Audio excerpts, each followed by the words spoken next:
It's not gonna make it. 3, 2, 1. What is happening, guys? This is Logan Robinson from Heater Spear, presented to you by NoleGameDay.com. We are here on a rainy and nasty Thursday evening in Tallahassee, Florida, but the gentlemen are still with us this evening. The show doesn't stop. With me at the top is Austin Veazey, lead basketball writer, NoleGameDay.com, and down below is lead writer and editor Dustin Lewis. Gentlemen, we are here back again, and it is May. Nothing is going on, but we're going to keep the entertainment coming. Yeah, where's the guest at? Where's the guest, and where is another Jimbo versus Saban? It's a little drama lacking in here. We need more drama in college every week. football, We're man. like, there's a guest showing up, a guest is going to show up, and then it's just these same three stupid faces. Yeah, well, Dustin, I thought, was going to hook it up for us this week. Veazey, did we not hear that over the weekend? I got stiff-armed. We did hear a couple times that Dustin was supposed to handle it, and he did not handle it, apparently. Yeah. Well, I was pretty confident, and I don't know. We're in deep trouble. I was done wrong. That's all I can say.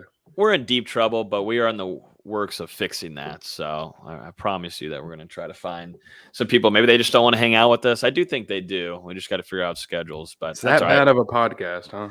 It's that bad. We can't get one person to come on.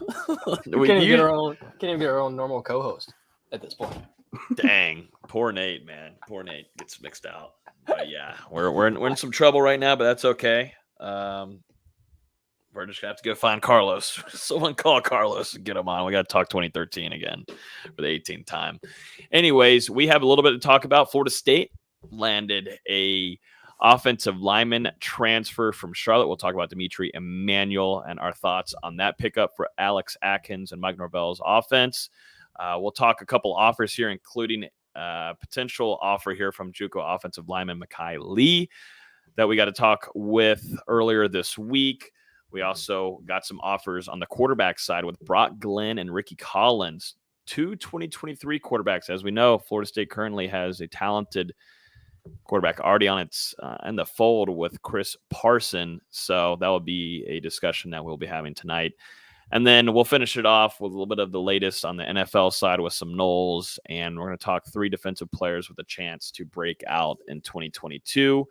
We got some game times announced, too. This is really the thick of May right now, where really what we get to talk about is some offers and some game times being announced. Nothing's more exciting than that, but I appreciate everybody hanging out with us. As always, you can listen on iTunes, Google Play, Spotify, YouTube. Hit that subscribe button. Hit the like button. We're going to go through the offseason together. Promise you things are going to get a little bit more interesting once we get into June with a lot more visits happening and Dustin sitting out in the moor being sunburnt like crazy. So it's going to be entertaining. Yeah, my forehead just recently healed, but I'm ready to go get burned all over again. Perfect. Yep. Sunscreen times 50. That's what you're going to need. I need SPF 100, actually. 50 clearly didn't work. This was the result of 50. Or you just need to apply it more than once. I mean, look at my face. I can't take much more damage to this thing. Yeah. You're lucky you got married while you did. Right? In my prime. Yeah, in your prime. Wow. Yeah, in your prime. Let's get started here. Florida State is beefing up that offensive line after what they saw this spring. Florida State lands Dimitri Emmanuel, Charlotte transfer offensive lineman on a 1-year tie here in Tallahassee. Speaking of ties, obviously you think of Alex Atkins, where his previous stop was being a really great coach up there in Charlotte. This is a guard type of body, 6'2", 300. One thing that is worth noting here, which I think is kind of a trend for Norvell and what they like to bring into the locker room. This guy is old. This is an older player, veteran guy, has been around Charlotte since 2017. And if you go back to 2017, guys, that's 3 FSU coaches that have been through the fold. Jimbo Fisher was coaching a game against Alabama and Atlanta. You had Willie Taggart go through, and now you have Mike Norvell. This cat has been playing college football for a while now. But like I said, this is a guard guy, still is versatile, and that's worth noting there. You can kind of move him around. You hope that you don't really have to move him around, but Coach Atkins and them are most likely going to look at him at a guard spot. But we heard from Mike Norvell. He said a few things about having Dimitri in the fold. He said, we're excited to have Dimitri, And that he's joined the Knoll family, he brings a tremendous amount of starting experience and proven leadership qualities to our program. Dimitri has been an all-conference performer as part of successful teams, and his blocking has helped playmakers shine. He will help us continue to develop by adding more competition among our offensive line. So a nice addition here, much needed. But what's your first thoughts on the pickup here for Alex Atkins, D-Lou? Yeah, I think this is a pretty good grab for Florida State. You know, when you look at Emmanuel, this is a guy that Atkins has already previously worked with in the past. In 2019, he coached at Charlotte for one season, so they worked together. And from that point on, you know, Emmanuel, you mentioned he came in 2017, 2018, he didn't really contribute. Atkins comes in, he starts a career high 12 games, and then starts the final 24 games that he appeared in at Charlotte at both tackle spots and in one of the guard spots. But coming into Florida State, you know, he's probably not an offensive tackle, being a guy who's 6'2", probably around 300 pounds. So he would slot in perfectly at one of those guard spots, or, you know, even as a top backup at those spots. And he can definitely take some reps at tackle in emergency situations, but he's probably not someone you're trotting out there as your starter at tackle. Maybe you get some reps throughout the games and different situations, but I really see his main impact being on the interior for Florida State. And I think the biggest thing is he's, like Logan mentioned, he's old. We've talked about it's a young team, and to have some seniority and some leadership, I think that's going to be huge for a young team that needs to win some games for Norvell to keep going, really. Yeah, no, Norvell really likes to bring in older guys. You look at Mackenzie Millen, you look at Jermaine Johnson. He looks at a lot of veterans from previous stops to bring inside of his locker room. And that's something that, since the progression of this culture inside of that locker room, Norvell has been wanting to do. And there's a lot of maturity that needed to be changed inside of there. And that's what he's doing. And I don't think that's just that as being a leader and a guy that with a lot of experience, but this is also big time for depth, because when I was out there, and you are also out there a few times, D-Lou, watching the offensive line, we went into that spring, all of us on here, we felt pretty good. We were like, wow, this could be a position group that we're not so worried about, and like I was in previous years. But then after the spring and going through the motions there and seeing, you know, maybe it was just Florida State's defensive line dominating, but the depth problem, you go back to this past season too, and you've got guys that haven't even played the damn position before being put in different roles at away games. And that's something you can't have. And that puts the whole offensive line in a pretty difficult spot and hurts your overall offense for sure. And so I think Florida State saw that. They went in the spring. That's why you have a spring.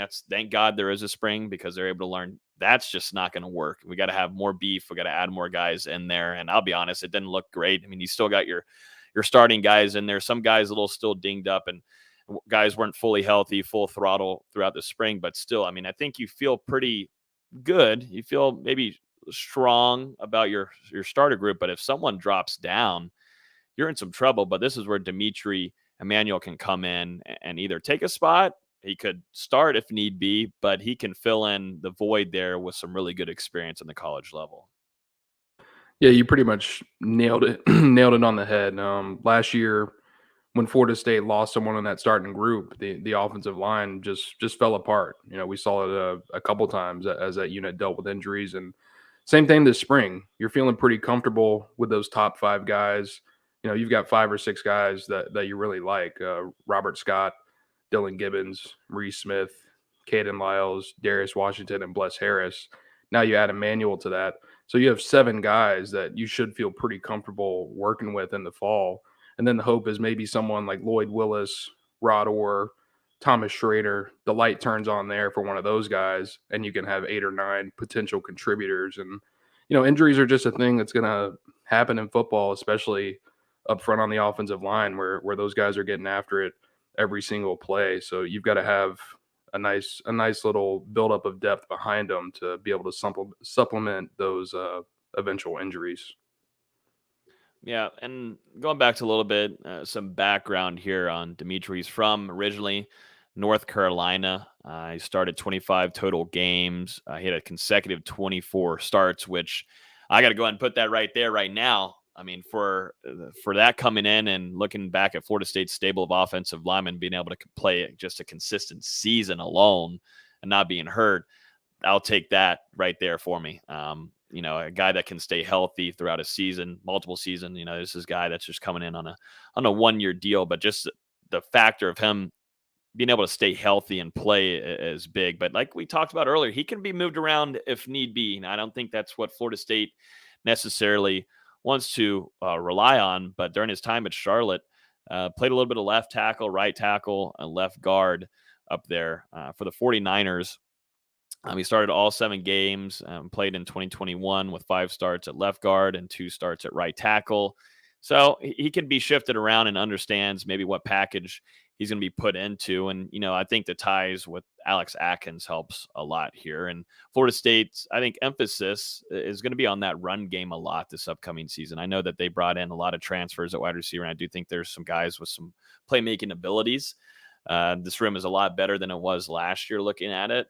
But this run game, which I'm really excited for, I think we're going to talk a lot about it this offseason, but this run game and the versatility of different kinds of backs is going to be huge. And, the ways for those guys to get going is offensive line and up front. And this is something Emmanuel can do. He can block very well in the run game. If you guys go look at some of his film, that's something that he does very well. I think there's a few stats here, definitely looking back at his time in the 49ers. Their offense there, they held a school record average of 203 yards per game while blocking for the first team all conference running back Benny LeMay. So his rush blocking is pretty decent, and that's something Florida State's going to utilize quite a bit. So just another good note there. Yeah. And, of course, you would love to land a 6'5", 6'6" offensive tackle to come in and shore up that unit. But there just haven't been a ton of quality options available in the transfer portal to this point. FSU's still looking at that offensive tackle out of South Carolina. So we'll see what happens there. And Logan, I know you mentioned it earlier, but you've got the JUCO offensive lineman Mekhi Lee, who's going to be on campus in early June. And if he picks up an offer and finishes out academically, signs are pointing to Florida State being a strong contender in that recruitment. And even after the addition of Emmanuel, you still have, I believe, unofficially 81 out of 85 scholarships allocated. So still 4 spots remaining, and there's going to be a JUCO defensive back, a 2022 guy on campus in June as well. So Florida State exploring different options to try and fill out the last couple of spots leading up to the fall. Yeah, Mekhi talked with Nate earlier this week. This is a big cat here. I like big guys. Can you quit saying cat? No, I said it only once. I took off like a couple months from saying it. Yeah, no, we're well I had past that. Y'all had like a 2-month break from it. I'm back, baby. Definitely, if we're talking about big boys up front, this is a big cat. This is a big boy that you probably want to have a tackle, which Florida State definitely needs. But Mekhi Lee is probably, going to grab that offer from Florida State. There's, a math class that's got to go through. And then I would expect Coach Atkins to extend an offer to him. But 6'6", 315 pounds. And that's a true tackle size right there. Florida State needs one, and that opens up a lot of options. I think that's what Coach Atkins is wanting. He's scheduled for June 10th and the 12th. I think he's going to take a week off and then make the decision. It seems like it's down to 2, Florida State and Missouri, if that offer is indeed extended to Mekhi and things go right there. And I would expect, Florida State to be in a good spot. So Florida State on the potential here, getting out of, mid-June, end of June, adding on at least 2 more offensive linemen. And you're seeing an emphasis on that because of what happened last year and what we saw this spring. You got to find some more help up there. It's just not going to be able to work with those starting 5. Yeah, and it would be huge to add Lee alongside Emmanuel. And then, I said it a couple minutes ago, you've got now 7 offensive linemen you feel about. If you can get up to 8 with Lee and then one of those other guys, younger guys, starts to blossom in the fall where you feel comfortable enough adding them into the rotation. Then you've got 9 or 10, and that's what you need in this day and age of college football. You've got to have guys ready to go. And Florida State, with the way that room was decimated ever since the end of the Jimbo Fisher era and the Willie Taggart era, they've slowly been rebuilding that depth, and you're finally getting there where the starting unit you feel good about, but you've got to have those guys behind them, and it's going to help. There's still some young guys in that room, obviously the freshmen that are coming in that 2022 class, so a lot to feel comfortable about moving into the future, but still some youth to deal with at the present. Yeah, you're not going to see Armella. You're not going to see Sapp. Yeah, not even Woody come in and start. Those guys aren't going to be pivotal starters right off the bat. Great for developing them, just like Daughtry Richardson, who I thought had a really good spring just for being a freshman in there, which I'm really excited for Richardson. But these guys aren't going to play an impact and come in their first season. This is a big emphasis on bringing experienced guys in at the college level, and that's exactly what Florida State needs. So we'll continue to keep some coverage there on what the staff is trying to do there on the offensive line. Florida State just got some game times announced just a couple of hours ago. Florida State's home opener, season opener against Duquesne has been announced. That's going to be a 5 o'clock kickoff in Tallahassee on week 0. And then Florida State is going to be traveling over to Louisville, I believe, on September 16th, if I'm correct. Yep, September 16th at 7 p.m. That is a Friday night game. Another Friday. This season is so weird, guys. It's all over the place with Sunday night games, Friday night games. Is there a Thursday night game somewhere? No, I checked. I was like, come on, let there be a Thursday game or like just a Monday, like just something random. Dang it, man. But yeah, you play on 3 different days. So am I the one that kind of likes it though? I kind of like it because you get your whole Saturday just to watch other games. Yeah. You get a little bit of variance. You don't have to worry just about Saturday about FSU. You can watch some other good games. Yep.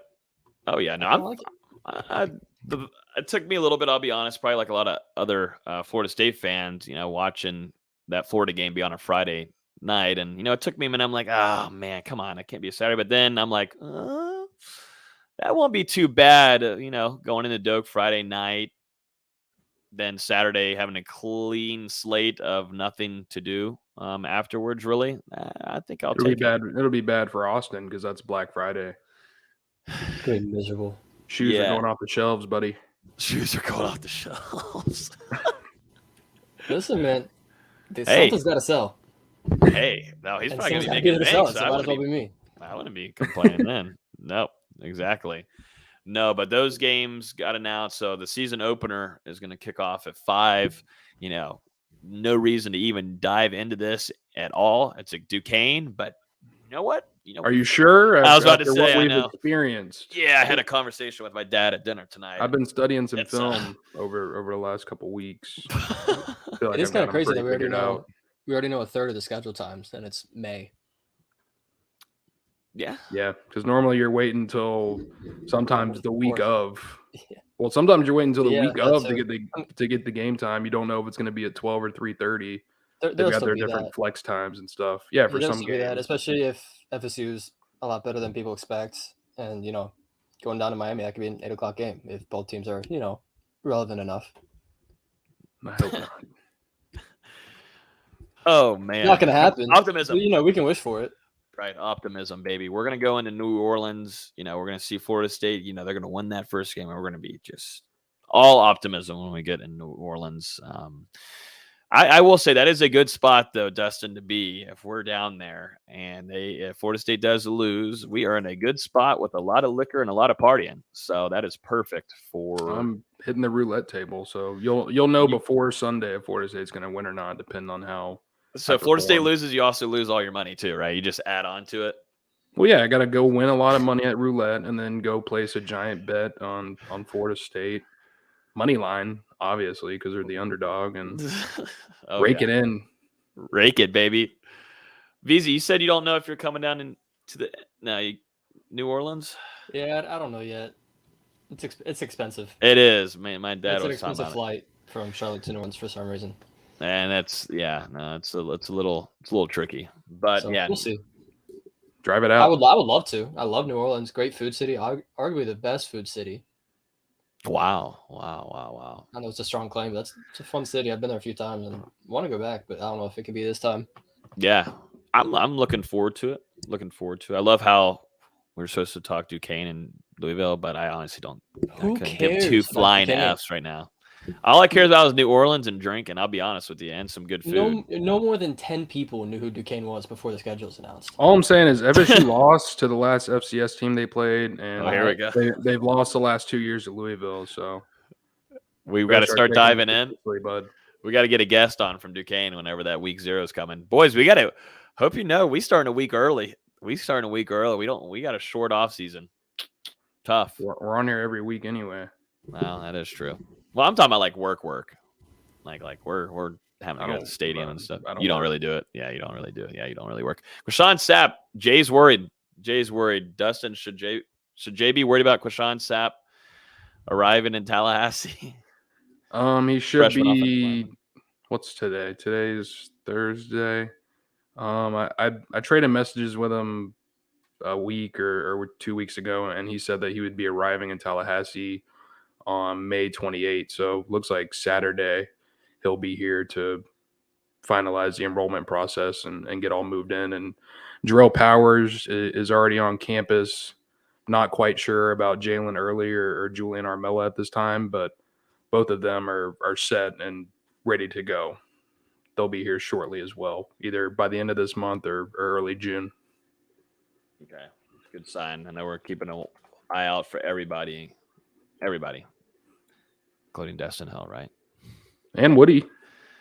That's right, Antavius Woody, which me and Nate, we're very excited for Woody. If he can make it into Tallahassee, I think that is one of your most talented guys in the class. I mean, he is, but I like that. Apparently there's some rising optimism there that he's going to get it done academically and make it into Florida State without having to go to junior college. So if so, that would be a huge development. And so if you were to get Woody and Hill into Florida State, that bumps your scholarships up to 83 out of 85. That means you have 2 remaining. Yep. Mm-hmm. So you get Makai Lee, the JUCO. You get that safety that's coming in June. I can't remember the name off the top of my head. I think it's Jaden Pearson from the 2022 class, a JUCO defensive back. There's your 85. Okay. We'll see. Yeah. Nope. It's gonna be an interesting June, to say the least, because you also got Summer C classes going on, and you're keeping an eye out for that signee from the 2021 class with Dustin Hill. So it's going to be, everybody's going to have their eyes open and peeled outside the Moore, I'm sure, in June. And I know you'll be out there quite a bit for some recruiting visits and some camps. So busy June ahead for Florida State. And we're making it through May. We're almost done. It's May 26th. So last podcast in May. We've made it through one of the rough parts.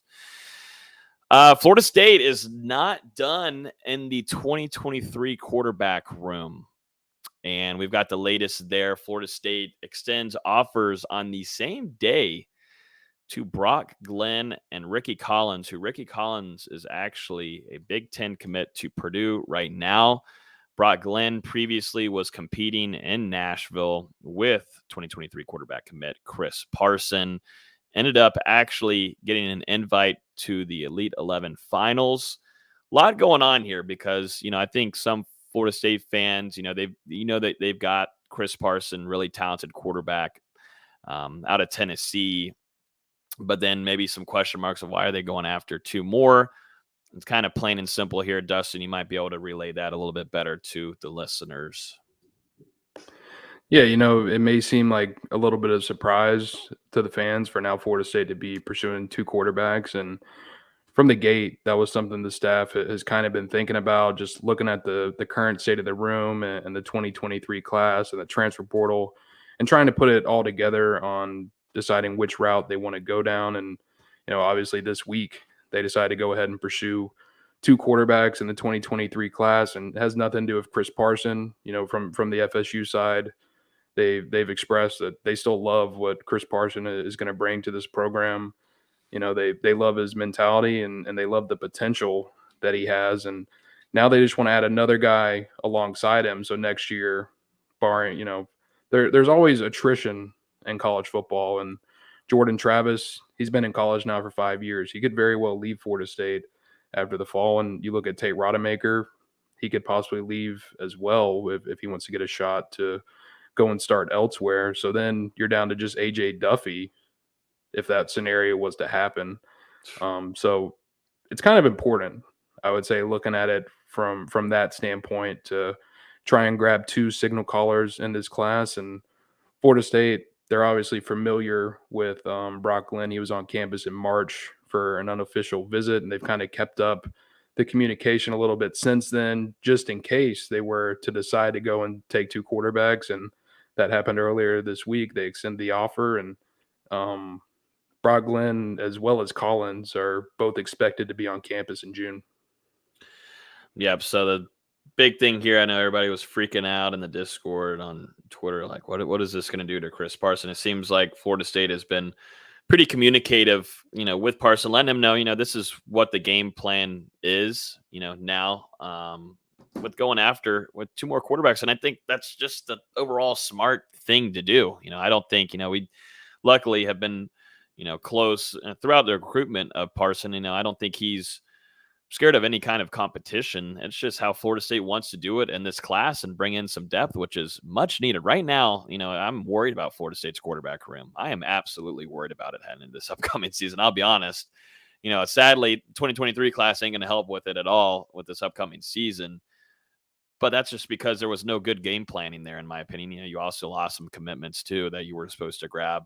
But going into this upcoming season, you've got Jordan Travis, who, knock on wood, the things with him has just been health. But if you lose Jordan Travis, I don't think there's a starting caliber quarterback right now on Florida State's room. And that's a scary thought. And so this is something that Norvell and the staff are trying to fix going into 2023, to where, you're starting to build up a lineup of talented guys. You can try to grab a high profile star there and then try to go after maybe some lower guys. But they want to bring in some true talent to where there's a competitive edge there. And now with the transfer portal, that opens up options for guys to say, hey, yeah, I'll come compete. Things don't work out, then maybe there's some options at some other places. But they have to find a better fix in that quarterback room, because right now doesn't look pretty. Yeah, and really it just came down to there were no fits in the transfer portal that Florida State was very interested in pursuing this offseason, and they've communicated that with Chris Parson, since the beginning of the new year, that there was a possibility that they would always go after 2 quarterbacks in this class. And from what I understand, there was a talk between both parties prior to these offers going out, and Chris Parson was not, it didn't come out of the blue that these offers emerged on Tuesday. He was aware, he is aware of that fact. And it is a little interesting because he has a little bit of familiarity with Brock Glenn. Obviously, both of them competing in the state of Tennessee. Logan, you mentioned them at that Elite 11 event. When I spoke to Brock Glenn last night, he actually told me that him and Parson had talked a little bit over social media, and they were talking throughout the day at the camp, and he had nothing but high remarks to say about Chris. So Brock Glenn, very well-spoken kid. I can read off some of the quotes, and I'm trying to get in contact with Collins as well. Yeah, Collins definitely another really impressive quarterback there. And so you're trying to just continue to build not really depth here, but you're talking about potential starters at Florida State competing against one another. So I'm glad to see, Florida State are doing their due diligence and also having good communication with their current commits. And that's obviously starting off with their bell cow, Chris Parson, who has done a really phenomenal job of building these relationships with a lot of these recruits across the country and continuing to be a bell cow and help out recruiting. And, communication goes both ways. That's definitely big time for, them to build a nice 2023 class, which I know it's kind of been slow to start off in May, maybe, but seems like things are definitely going to start picking up here in the latter half of the month, definitely heading into June. So we'll keep an eye on those 2 offers there. Like I said, we'll most likely get some interviews after visits have been made too, hopefully. I thought we'd jump into this real quick. Talk about we put out a piece earlier this week talking about 3 defensive players with a really good chance of breaking out this upcoming season. And I know that there's definitely a lot that you could put together here of some guys that have some really good chances of playing a really big time impact into Florida State that we might have not really seen make an impact in previous years. And I thought we'd kind of do a little round table here real quick before, there's not a lot of basketball stuff going on. So trying to get some content, but that's what I'm doing here. Trying to find some content for us. But I'll tell you what,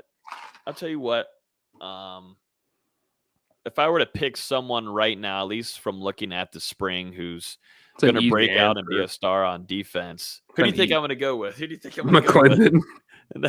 Derek McClendon. Yeah, I mean, if we're going off of guys that haven't played in previous times at Florida State, because you can't count Bethune, you can't count Jared Verse here. Yeah, no transfers, of course. Yeah, they got to be previous. They had to have been on the roster the year prior or more. Probably your top guy would be Derek McClendon, a guy that's really worked on his body. We've seen a lot of training videos. I don't know if you guys have seen him on social media, but he just continues to work on his body, man. You can thank me. Oh, yeah, you've been training him? You've been giving the diet? I'm always on his Instagram lives when he's playing basketball, and I'm like, dunk it. I finally got him to dunk it one time, and I was like, yes, and I left. So you can thank me. I was really getting him to boost that athleticism. Nice. Good job. I'm really proud of you. You better hope he doesn't get hurt. Then we're all going to start blaming you.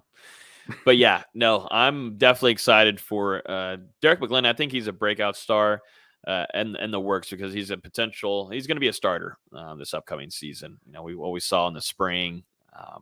It's just crazy what he did with his body, man. I remember him wearing that 55. He'd be on the inside on the defensive line. Like, yeah, man, that guy is fast. But now that he's trimmed up a lot of pounds, I wonder how much he's lost. I mean, it's got to be 20 something pounds, maybe even more than that. And he's trimmed up well. He's fast off the edge. He's going to play a pivotal factor, trying to replace what Florida State had with Jermaine Johnson and Keir Thomas. Those two guys played 1 and 2 kind of tandem on games. You go back to the Miami game, Jermaine Johnson, if he wasn't grabbing the sack, bringing pressure, and you had Keir Thomas coming in to clean up. This is what you're going to hope with Derek McClendon on one of those sides, at least. Don't know what you got on the other side. Jared Verse, you got Briggs too. You're hoping a lot in McClendon this upcoming season, but I think that's a guy that has a really high chance of breaking out this upcoming season. Yeah, I mean that's definitely got to be the number one guy that if we're talking about guys breaking out in 2022 that haven't flashed tremendously previously in their careers.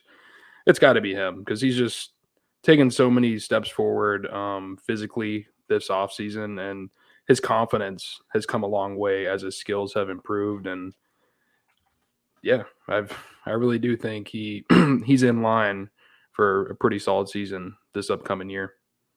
Yeah, go ahead.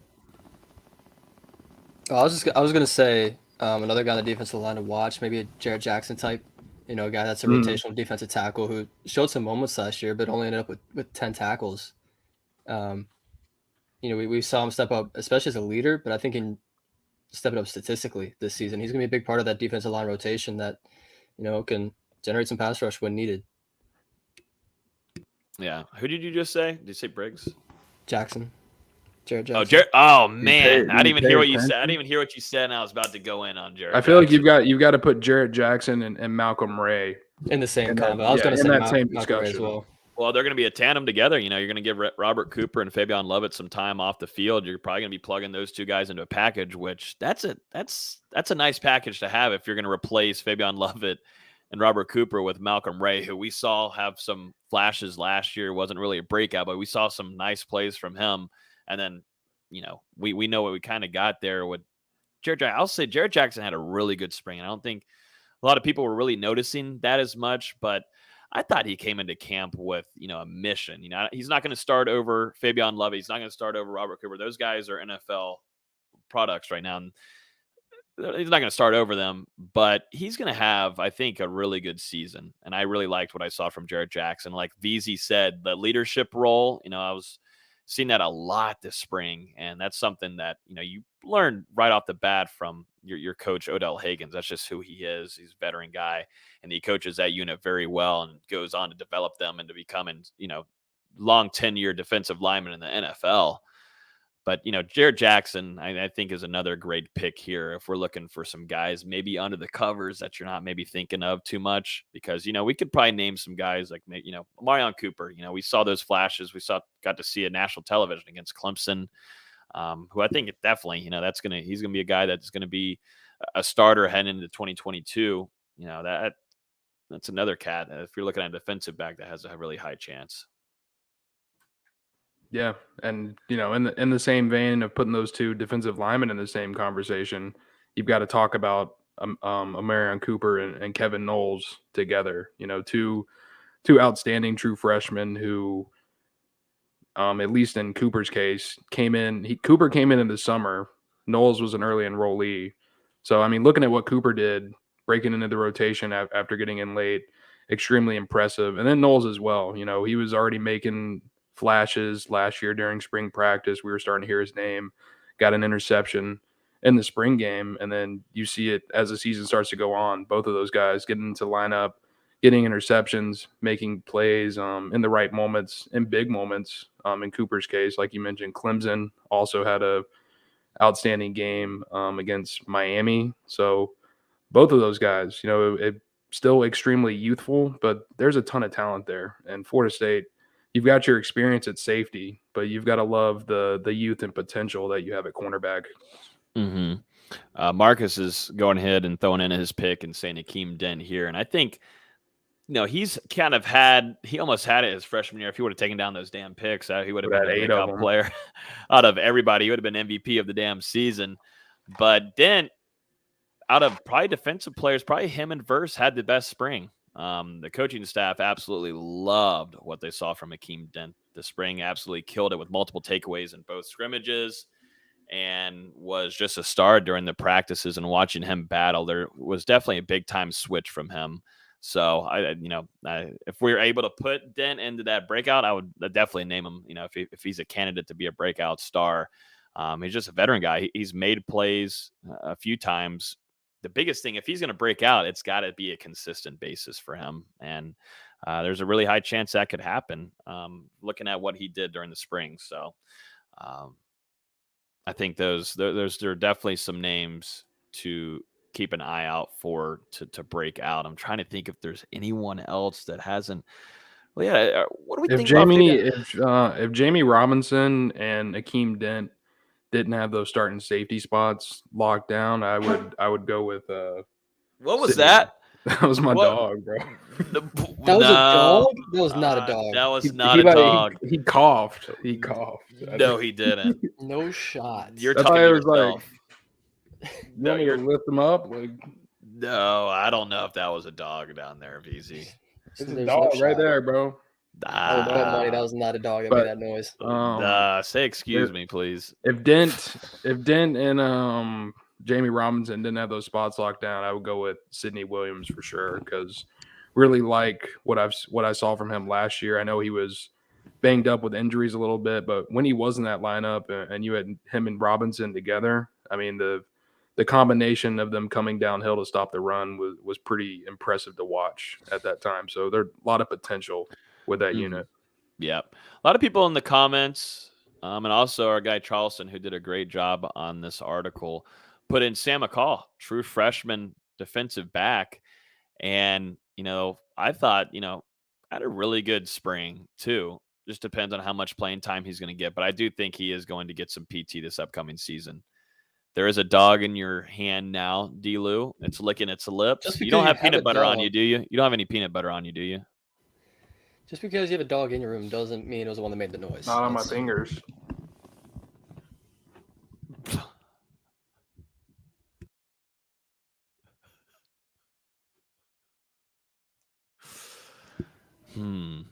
Any comment on that, VZ? Nope. None is needed. Oh man. But yeah, Sam McCall, true freshman, has a chance to break out. for sure. I just want to see him play one collegiate game at least. I got to see that. But those are freshmen. Those are guys that, we're looking for guys that break out that have kind of played previously. But we'll talk a lot about those freshman transfers. It's the offseason. We got a lot more topics. This is exhilarating content, but we're going to save the rest for later and next week because we need to talk Jameis Winston. Real quick. Oh, go ahead. Oh, wow. Can you do you guys think you can mention Deloach in this conversation, or would he broke out last year? Okay, I was thinking about it, but he was tied for third on the team in tackles. I was going to say DJ Lundy as well. Yeah, but they both had almost 70 tackles, so it's kind of tough to say that they're gonna have a breakout season. But they already played pretty solid last year. They took a big step forward for a linebacker unit that we had a lot of questions about going into last year. Mm-hmm. Now, Deloach, yeah, he had his breakout last season. That's a good one from Timmy asking about Pat Payton and maybe being a breakout guy. And this is one that hasn't had a lot of college PT yet, but had a improved spring, put on quite a bit of size, and had some nastiness to him. And from what we heard from a couple of sources during these scrimmages this spring, really played well. And we got to see it in all of these practices too. Luckily, media was available to be out there, and all of these, thanks to Coach Norvell and the staff, we got to be there and watch these full practices go on when these battles are happening. And this is a guy that can get chippy sometimes, and that's sign me up. I mean, it's a friggin' defensive end. Your job is to go after and dominate that tackle or whoever's in front of you, and that's what Pat Payton did quite a bit this spring. So I'm keeping my eye on Pat Payton a lot. Watch out for number 56. It's possible. I think he's going to be involved in that rotation, but I don't know if he ends up getting enough time to be considered a breakout player. Mm-hmm. That would be my only concern. Just, we've talked about how many different guys are in that defensive end room and how many could contribute in different situations, and Payton is definitely going to be one of them, but will he get enough consistent playing time? As long as he breaks into that rotation and gets meaningful snaps, I think that's all people want to see out of him this year. I don't think anyone's expecting him to go out and get 5 sacks this season. No. I mean, the helpful thing here regarding PT, D-Lo, is that you no longer have Fuller. So this does push up Pat Payton up quite a bit to hopefully get more into that rotation. But you still got Dennis Briggs. You're looking at Verse. You got McLendon. I think Pat Payton's in that tandem of if there's a package that needs to be done for some rest for one or two of the guys, he gets thrown into that. And, maybe that's what the staff was looking at whenever, the exit interview with Quashon Fuller, that whole situation there, Pat Payton, I think the staff likes what they see. There's just a higher ceiling and Payton than maybe what they had in Fuller. So we'll see. Don't forget about Leonard Warner. Yeah, no, I forgot. I still think he's going to get some snaps. Not a starter, but I forgot. He's yeah. We're good. Damn, Beezy even unmuted the mic to put that in there. Damn. No, yeah. It's just like you look at Burst and you look at 35. Well, not like a lot, but to spell. No, it is good. Veteran guy. Veteran. You need it. And you guys were talking about how much you need old guys. Yeah, you do. You definitely didn't Leonard Warner start his college career in 2017 as well? Want to be shocked, but hopefully you'll get that stat for us. Might have been 16. There's no way. It was 17. So he's going into year 6. There's a chance.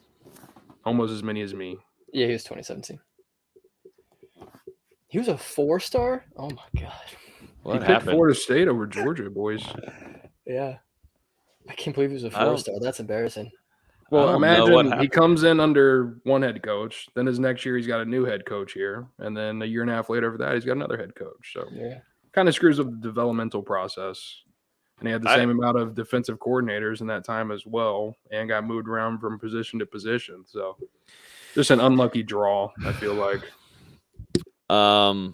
I need to comment on this because we're getting a lot of messages here from Wade on Facebook. I think Wade is talking about baseball here, and I will go ahead and admit to you that we don't really talk baseball on here on this podcast. But not so happy about maybe the loss to Notre Dame. I guess that game's over. Saying former players are now kicking our asses. Really, Junior is an F up. Make the changes. Women's team stepped up, providing great shade. So when do we wake up and make needed changes and come back? Honestly, couldn't care less. Yeah, FSU lost 5-3. Is that over for them in the ACC tournament? I'm guessing. I don't know how that goes. in ACC baseball tournament's tournaments. over, and now they're waiting to hear which regional they'll play in. Okay. Well, I wish them the best of luck. But no, we do not cover baseball in here. Strictly, I know, even though it's May and there's not much to talk about, we will find anything to talk about football, recruiting, maybe even basketball in there other than baseball. I'm sorry, this is not maybe a baseball podcast. Maybe it's for good reason, losing 5-3 to Notre Dame and that tournament being over. Let's move on to Jameis Winston, because I can talk Jameis Winston maybe hours, maybe days. Total, Jameis Winston back in OTAs 6 months after surgery. Isn't that crazy? After knee surgery, participating in the camp. He was limited, though, but we saw right off the bat some deep balls going to Ohio State and their first-round pick, Chris Olave. Jameis looks pretty good.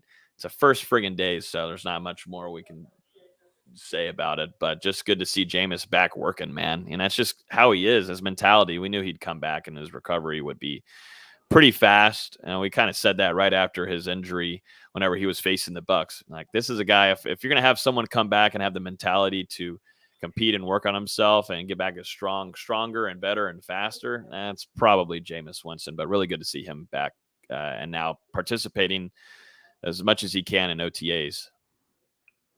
Yeah, not surprised at all with the type of person that Jameis Winston is. You know, he always puts in the extra work off the field, and that's the type of thing, that mindset just benefited him throughout this entire rehab process. And it really felt like, I think it was around less than 3 months before he was running again and started doing lateral cutting and everything like that. And eventually we saw him back on the field throwing some 50-yard bombs. So based on the signs so far, it really does seem like Jameis is going to be fully healthy by the time training camp rolls around, and he's going to be a full go for New Orleans this year. And obviously the Saints are expecting Michael Thomas back. They added Chris Olave in the draft.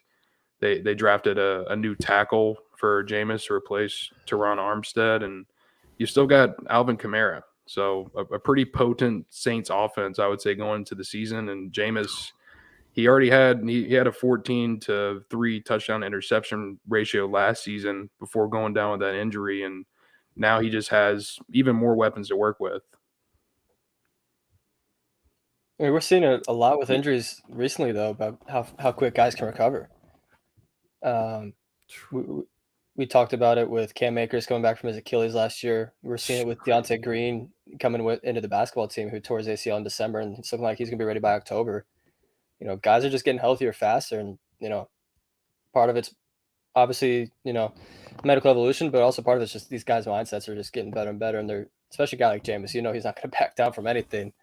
Just credit to him for getting there, and hopefully he can stay healthy and put forward a good season.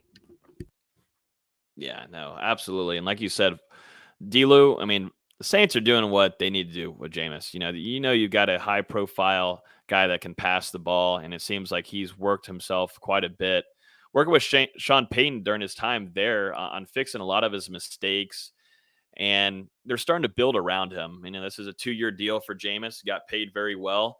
And I think this is kind of like the testing time. You know, they're not looking at grabbing a future. There's a thing in NFL, you're sometimes looking for a bridge quarterback, and that's kind of what the Steelers, I thought, were maybe going to do here with, you know, maybe Kenny Pickett. They're going to get Jameis in 2 years, but that just doesn't seem the case. Doesn't seem to be the case for New Orleans. They're trying to keep Jameis here. They're going to do 2 years. They're going to give him weapons. They're going to try to protect him. If things work, you've got your franchise quarterback for years to come.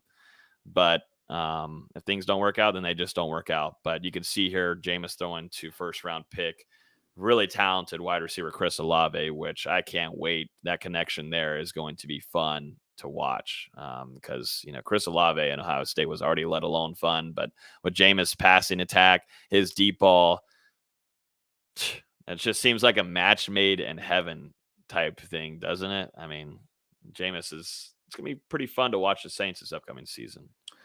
Yeah, and they had a they had a decision to make during the NFL draft, especially with Sean Payton moving on and the franchise electing to promote Dennis Allen to head coach. It was kind of, and they were picking decently high in that first round, and some analysts were projecting them to select a quarterback.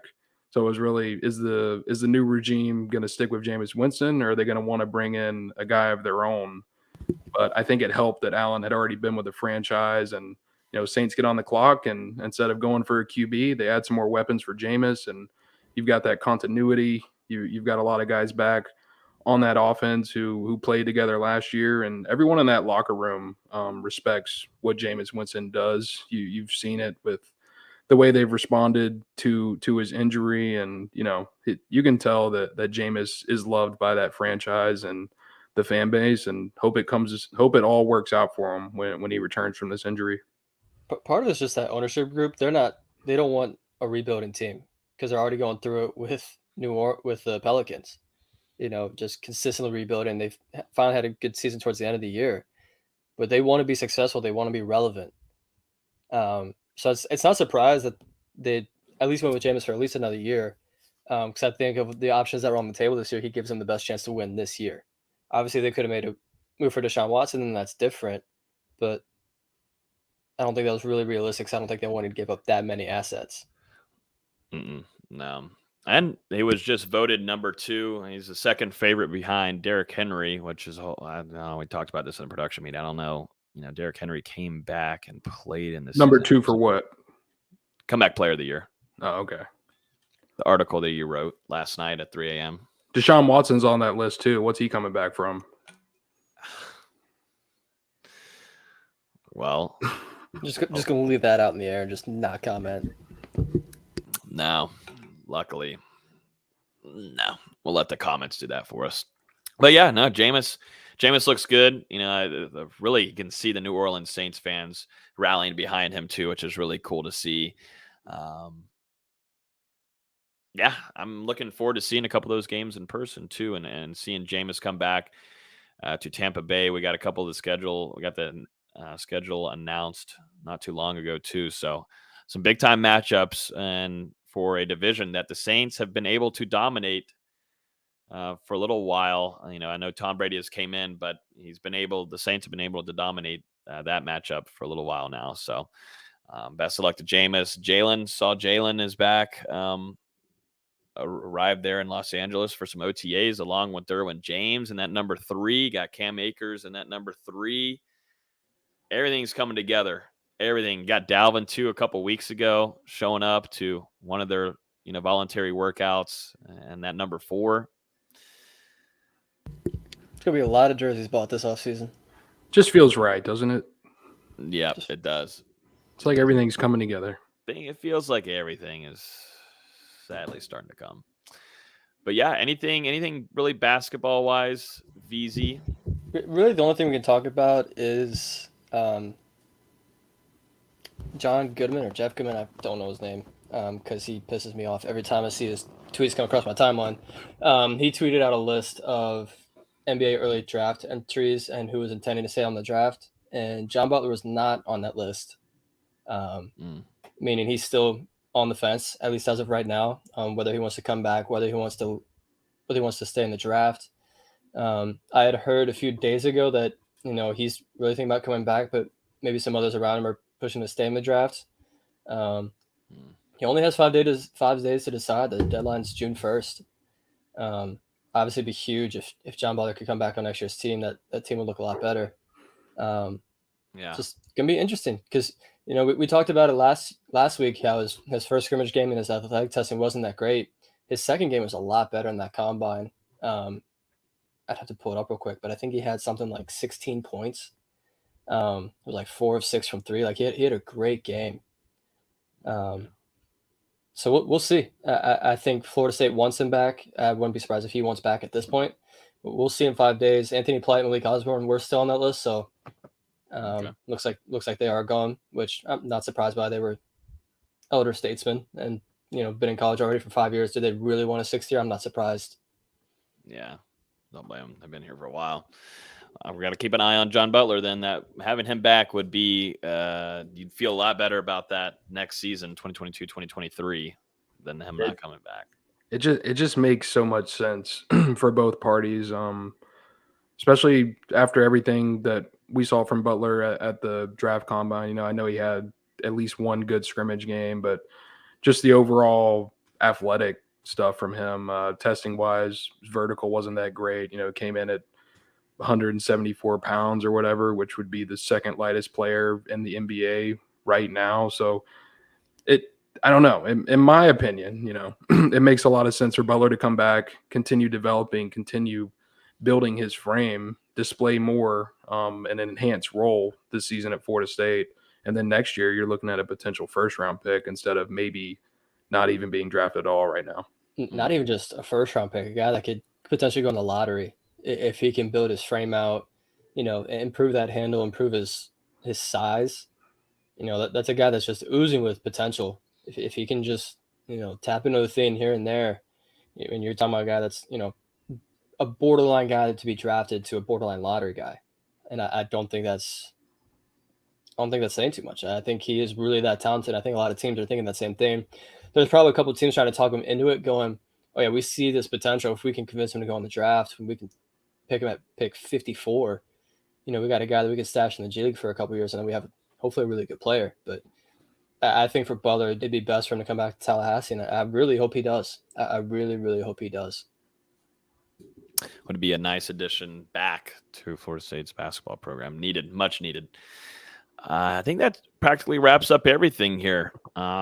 Like I said, we're gonna try to bring. We need some guests. We gotta start dialing in here. We gotta start dialing in over the weekend, not waiting until last minute. So we're gonna work on that. I promise. There's been emails sent, texts sent, everything. So once we can all get a schedule here together, we can try to get a guest on and really start dialing. Once we have that guest on, we're going right at them. I hope they know that they're getting interrogated. So we're fiending for guests. So I need something, man.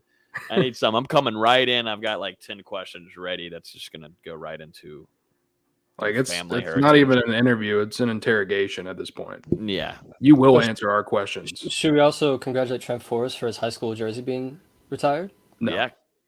Oh, sure. He just made the alarm. I feel like we should give it to him. Shout out the pride of Chipley, Florida. Trent Forrest. Chipley. Damn. Yeah. Shout out Trent. We need Trent on here. That is cool though. Chipley, not too far from Tallahassee. It's about an hour. Yep. Good baseball team there. Tom said he volunteers to come on the show if need be. So if we don't find anybody in these next 2 weeks or so, Tom, hope you get ready, bud. I'm down. Well, we'll interrogate you. Look like you should we just do a live Q&A roundtable where we just have an open slot? We need to do phone calls on the podcast. Yeah, or call-in show.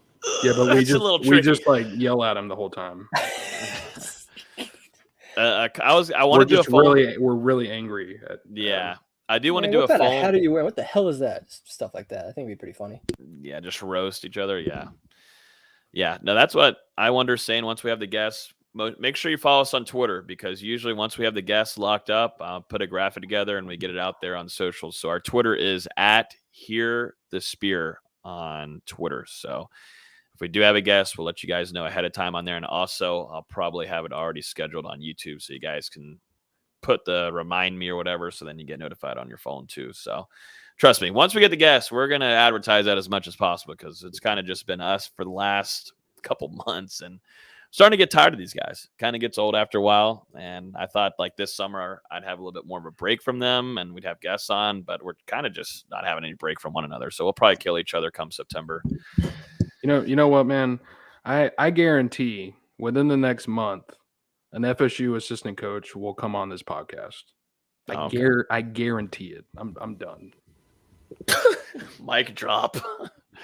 Well, all right. That's going to wrap it up. Anything going on the next week, sports-wise? I know we got the NBA Finals. VZ's going to watch and I'm going to watch my Warriors. I'm not going to lie. Madison 7.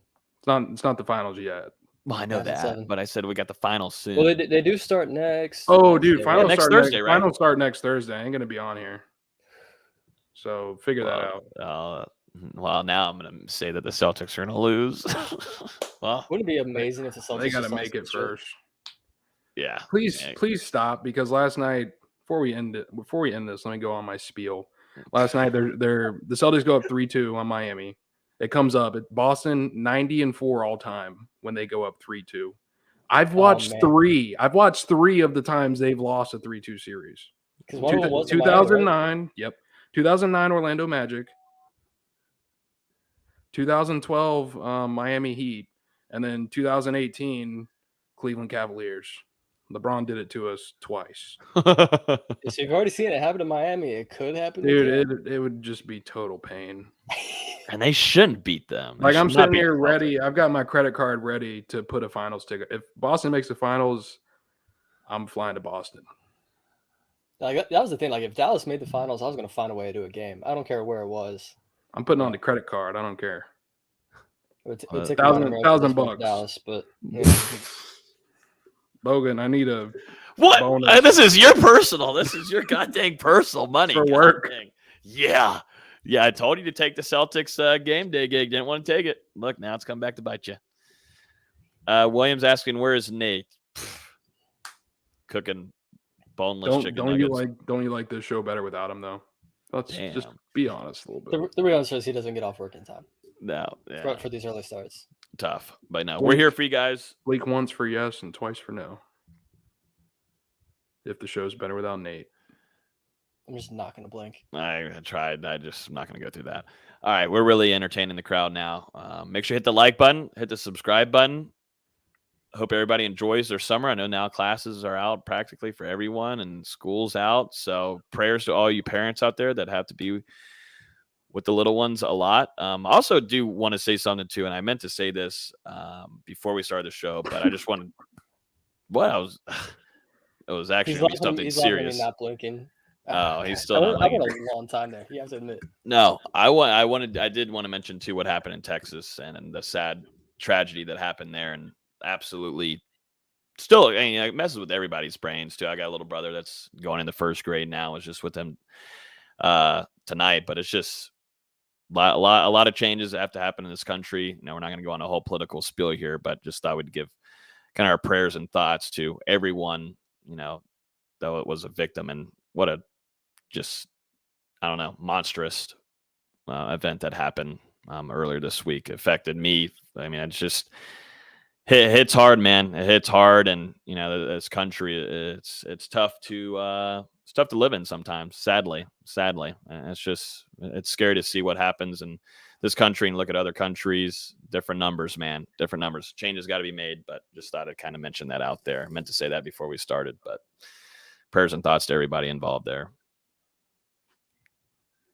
But yep, that's going to wrap up this week's episode. As always, you can listen to us on iTunes, Google Play, Spotify, YouTube. Hit the subscribe button. We'll be back here hopefully sometime next week, Wednesday, Thursday, somewhere around that range. Definitely appreciate everybody hanging out with us this off season. But we'll have some more content for you guys next week, no matter what. Everybody, enjoy the rest of y'all's week. Enjoy the weekend, and we'll talk to you guys next week. Peace.